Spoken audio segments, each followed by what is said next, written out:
अमरावती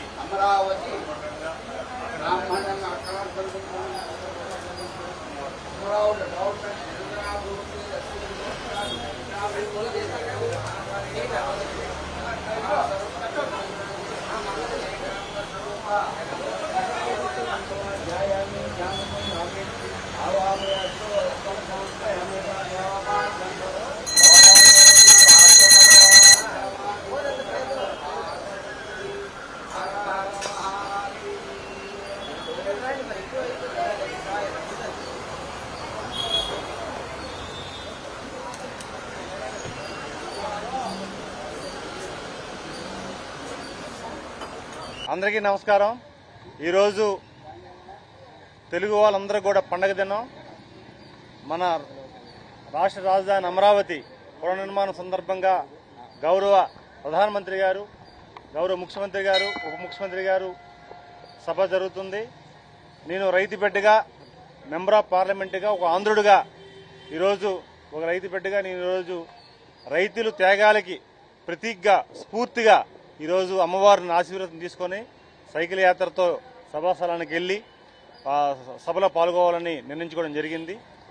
రైతులు కష్టం, రైతులు త్యాగం, రైతులు మొన్న గత 5 సంవత్సరాలుగా పడే యాతన మనమంతా చూసాం. వారు పోరాటం ఫలితంగా ముఖ్యమంత్రి చంద్రబాబు నాయుడు గారు వారిచ్చిన స్ఫూర్తితో ఈరోజు రైతులందరూ ఉద్యమం చేసి ఈరోజు అమరావతి నిర్మాణం జరగాలి, మన తెలుగువాడు ఆత్మాభిమానాన్ని, ఆత్మగౌరవాన్ని మనం దేశ విదేశాల్లో పెంపొందించాలనే ఒక ఆలోచనతో వారు చేస్తున్న పోరాటానికి ఈరోజు గౌరవ ప్రధానమంత్రి గారు వారి సహాయ సహకారాలతో అమరావతి బ్రహ్మాండమైన అమరావతి తయారవుతుంది.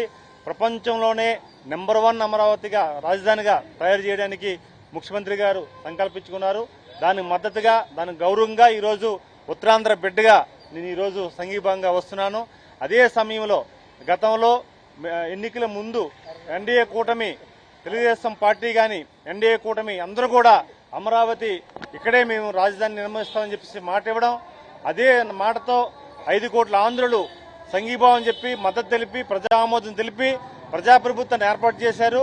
అందుకే అన్ని ప్రాంతాలు కూడా, ఇటు ఉత్తరాంధ్ర కానీ ఇటు రాయలసీమ ప్రజానీకం కూడా ఎన్డీఏ కూటమికి బ్రహ్మాండ మెజార్టీ ఇచ్చి అమరావతి నిర్మాణం చేయండి, మేము వెనక ఉంటామని ప్రతి ఒక్కరు కూడా మద్దతు తెలిపారు. దాని కృతజ్ఞతగా ఈరోజు నేను ఈ సైకిల్ యాత్ర చేసి ఈరోజు సభాస్థలానికి వెళ్తున్నాను. ఈరోజు దేశంలో, ప్రపంచంలో ఉన్న ప్రతి ఒక్కరు కూడా గర్వపడే రోజు ఇది. గతంలో కూడా జరిగింది, ఇప్పుడు పునఃప్రారంభ పనులు జరుగుతున్నాయి. గౌరవ ప్రధానమంత్రి గారు రావడం, ముఖ్యమంత్రి గారు రిక్వెస్ట్ మేరకు వారు వచ్చి ఈరోజు ఈ కార్యక్రమానికి హాజరవడం మనందరికీ ఒక శుభదినం. అలాగే మన ఆంధ్రుడి తరపున ప్రధానమంత్రి గారికి ప్రత్యేకమైన కృతజ్ఞతలు, ధన్యవాదాలు తెలియజేసుకుంటున్నాం. మెంబర్ ఆఫ్ పార్లమెంటుగా మేము కూడా దీన్ని ఆస్వాదిస్తున్నాం, గౌరవిస్తున్నాం. అలాగే రేపు అమరావతి చట్టబద్దం అవుతుందని గౌరవ ముఖ్యమంత్రి గారు చెప్పారు. ఖచ్చితంగా అది తీరుతుంది. ఎందుకంటే గత 10 ఏళ్ళలో మనం ఉమ్మడి రాష్ట్రంలో మనం ఉన్నాం కనుక చేయలేకపోయాం. ఖచ్చితంగా ఈసారి గౌరవ ముఖ్యమంత్రి గారు ఇచ్చిన మాట ప్రకారంగా చట్టబద్దం అవుతుంది. మెంబర్ ఆఫ్ పార్లమెంట్గా మేమందరం కూడా, రాష్ట్రంలో ఉన్న ప్రతి ఎన్డీఏ కూటమి ఎంపీలందరం కూడా దీని వెనుక ఉండి కృషి చేస్తామని మీ ద్వారా మేము తెలియజేసుకుంటూ, ఈరోజు 33,000 ఎకరాల రైతులు ఇచ్చిన భూమి ఇచ్చే రైతులందరూ కూడా ఈ సందర్భం వారికి పాదాబంధనం చేసుకుంటూ, దేశంలో, ప్రపంచంలో ఒక మంచి అమరావతిని మనం తీర్చిదిద్దుకుంటున్నాం.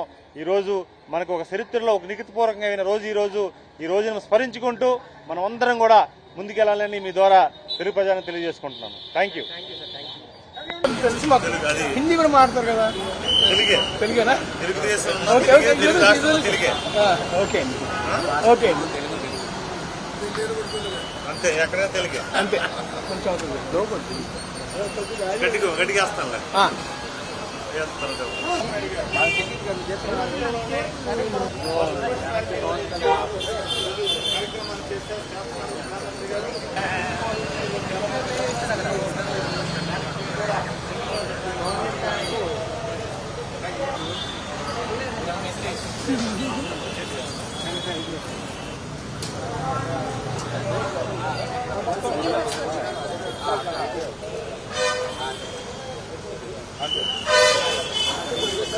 మీరు అనుకోండి సార్. రైతులే కదా ఒక్క నిమిషం చేస్తుంది. ఒక్క నిమిషం ఫోన్ చేస్తాను. ఒక్క నిమిషం.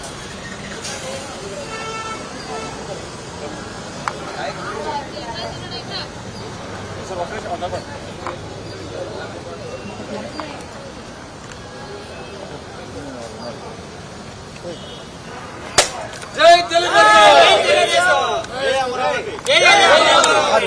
వెనక్కి పద లోగో తీయండి. ఎక్కడి సార్ ఎక్కడి లోగో తీయండి ఒకసారి. వెనకరండి ఒకసారి.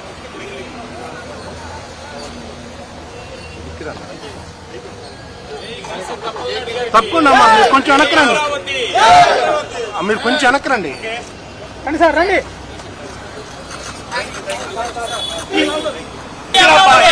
మీరు వెనకరండి. మీరు చెప్పండి.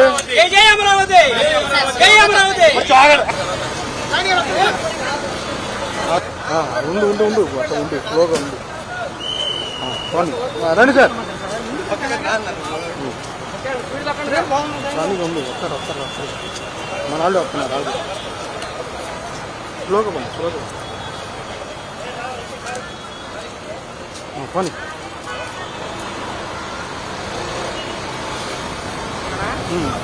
జాగ్రత్త. ఏం దూకుతుంది బండి?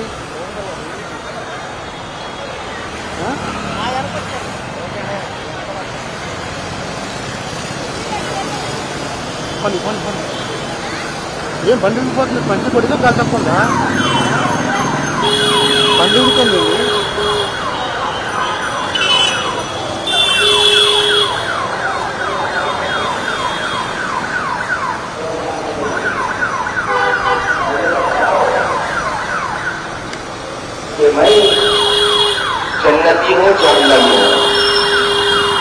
जन्नती हो जहन्नमी हो।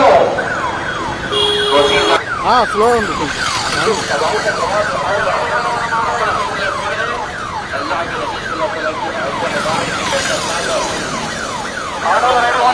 Side copy వెళ్ళిపోతారండి.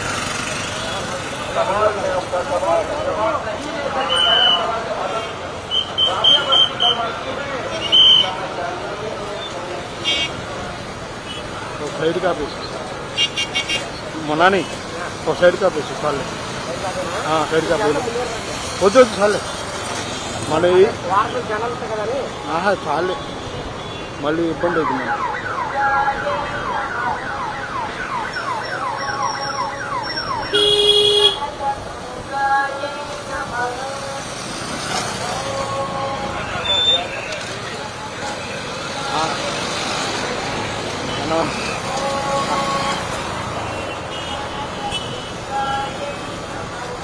చాలే అని చాలు ఆపి వెళ్ళిపోతా. వస్తలే సైడ్ కాపీ చాలు. ఆ ట్యాబ్ వెళ్ళిపోతా.